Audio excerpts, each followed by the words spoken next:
What stops evangelism is if you've got a church that has got stuck, that has got ritualistic, that just reads the Bible and doesn't do anything about the community round about it. If you've got a church where there's no young people, if you've got a church where there is no concern worth talking about for people who are not members.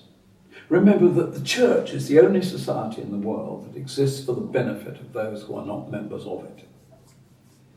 And if that isn't present in a church, you've found the ideal way to stop it doing evangelism in the community. But if you've got, on the other side, if you've got a church that really is reaching out into the community, then it is wonderfully placed to spread the good news. Let me tell you about the church that I'm a member of I don't run it, but I'm just a member of it in a little town outside Oxford, a town called Abingdon.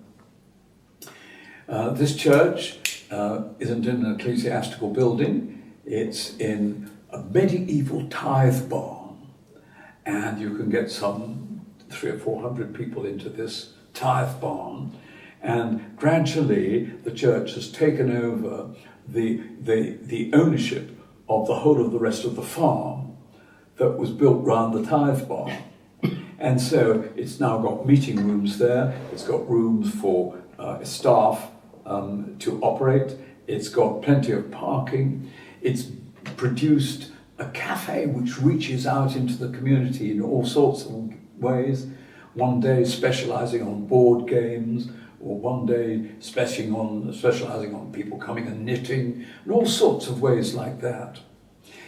This same church runs a food bank for hungry people, and hundreds of people come every month to be fed. Shameful that in a rich country like Britain that should happen, but Christians are at the forefront of meeting it.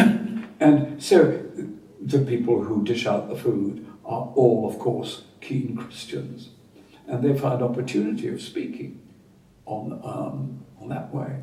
With the youth, they've got people who operate in all the schools, and that is absolutely thrilling to see that they're drawing both from the primary schools and from the teenagers, people who come and join the many youth activities that this church runs.